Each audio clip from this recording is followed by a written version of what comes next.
Hi guys, welcome back to the Wargamer and another episode of Straightforward Tanks, the video series in which I show you how you can quickly and easily paint your vehicles without the need for airbrush, pigments or other specialist paints.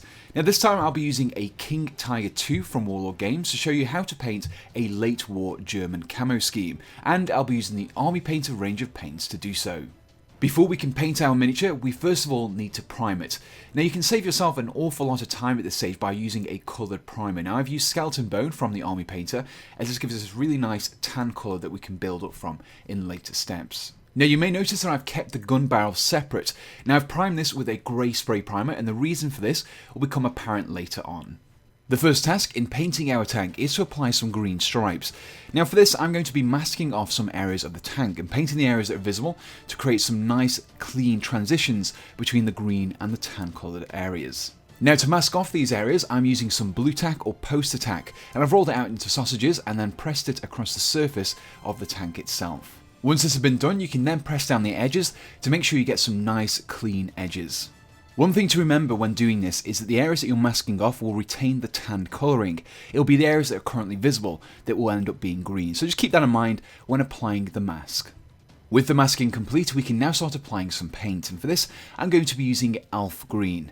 Now there are a number of different ways you can apply this. Now I'm using a sponging technique, but you could equally apply this with a brush over several layers, or if you have access to an airbrush you could apply it that way instead. Alternatively, if you don't mind changing the green colour slightly, you could spray some of the Army Painter's Army Green spray primer over the entirety of the tank, and this will have the same effect. Now if you're using a brush or sponge technique, you may need to apply several layers in order to get the best coverage possible. So remember to thin down your paint and build up the layers steadily. Once you've allowed the paint to thoroughly dry, you can then start removing the blue tack from the surface of the tank. Now when doing this, you may need to do it very slowly and very carefully so as not to damage the paintwork underneath. If you do have pieces of blue tack stuck to the surface of the tank, you can dab it with an additional piece of blue tack, and this should pull those remaining parts away. Once all of the blue tack has been removed, you should be left with a nice green and tan striped pattern.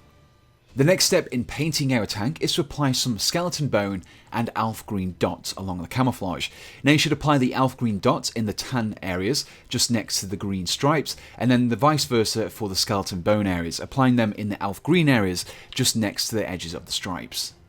With the camouflage completed, now is a good time to apply any decals to the tank. Now I won't go into too much detail here as I've already covered this technique in another tutorial, but as a basis you should use a gloss varnish on the areas you want to apply the decals, then apply the decals themselves once the gloss varnish has dried, and then apply another layer of gloss varnish over the top. The first layer of gloss will give you a nice surface in which to apply the decal to, and the second layer of gloss will help to seal in the decal so that it doesn't move around on your tank. Don't worry too much about the resultant shine from using a gloss varnish, as a quick burst of anti-shine matte varnish will fix this. The next area of our tank to paint are any rusted metal areas. This includes the tracks and also the exhaust, as well as any other areas on the miniature that you may want to have rusted metal effects on. Now for this I'm using a base coat of dark stone. Now when applying these base coats, I would highly recommend watering down your paints. Roughly 1 part paint to 1 part water should suffice. Once the first layer is dried, you can then apply a second layer over the top, and this will give you the best coverage possible and avoid applying the paint too thickly and obscuring those details. The next step in painting our King Tiger is to paint any of the non-rusted metal areas. This includes the tow cable, any stowage equipment and also the machine guns as well. And we want to base coat all of these areas using Necromancer Cloak. In addition to this, I'll also be using the Necromancer Cloak to base coat the barrel of the gun. Now you may be wondering why I've kept this separate and I'm painting it a different colour from the rest of the tank. Now the reason for this is because I've based my tank around a very late war German tank, and the idea is that the barrel maybe have been damaged and had to be replaced, but due to the time constraints it's not been able to be painted in the camouflage colours of the rest of the tank, and so it still has its factory primer colours. Now doing this to the barrel is entirely optional. Feel free to paint this in the same colours as the rest of the tank if you wish. This is just a nice added detail that we can easily apply to our tank. The next areas to paint on our tank are any wooden areas. This includes the handles for the tools, the butt of the machine gun, and also any crate or storage items you may have on your vehicle. And I'll be painting all these areas using fur brown. Going back to our separate gun barrel, I'll now be painting the mantlet and also the muzzle brake using Abomination Gore. This will give us that effect of red oxide primer that was applied to these areas. With all of the base coats completed, we can now start weathering our tank. Now I'll be starting off using a wash of mid-brown across the entirety of the vehicle. Now this wash will have the effect of flowing into all those recesses and helping to bring out the detail, as well as staining the surface colour slightly and giving us that muddy brown effect. Now I've also mixed in some Army Painter's Quick Shade mixing medium with this wash, as this will help to reduce the strength of the wash, as well as making some really nice smooth transitions between the different colours we'll have on the tank. Once the wash has dried, we can now start applying some paint chips to the surface of the tank. And for this, I'm going to be using Drake Tooth, and instead of using a regular paintbrush, I'm going to be using a small piece of foam and lightly dabbing it along the edges. Now the reason I'm using a small piece of foam for this is it will help to create an irregular dispersion of the paint chips, which will look a lot more realistic than had we used a regular brush.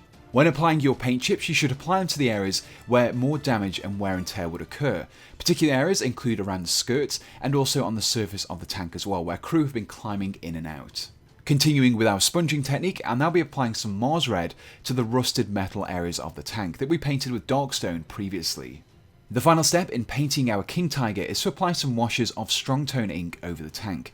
Now the first area I'll be applying this to will be around the stowage items that we painted with the wood colouring, and also any metal areas as well.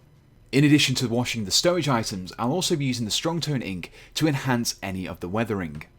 Now strong tone ink is much darker than the mid-brown wash we applied previously, so you can use this to represent oil and grime streaking on the surface of the tank. You can also target the wash into some of those deeper recesses to give the effect that dirt and grime has become embedded in these areas. And here we have the completed King Tiger. Now I've also given this tank a spray of anti-shine varnish to remove any of the glossy shine that we may have achieved from applying the gloss varnish or from the washes. You can find a full list of the paints that I've used in this video in the description below, along with a full list of the tools and equipment I used to produce this video as well. Now if you enjoyed this video, please do let me know in the comments below, and also make sure you give me some suggestions for future straightforward tanks videos that you would like to see me tackle. I would also like to give a mention to my Facebook group, The Wargamers, and I would really like to see your guys' pictures of your painted miniatures on there, maybe even feature some of them in a future video.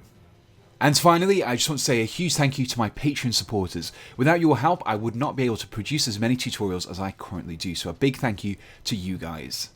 If you are interested in supporting me as well, you can do so by checking out my Patreon page. From there, you can donate to me from as little as $1 a month, which just really helped me in producing these videos, and you'll find a link to that page along with my Facebook group in the description below. And so the only thing left to say is thanks for watching and goodbye.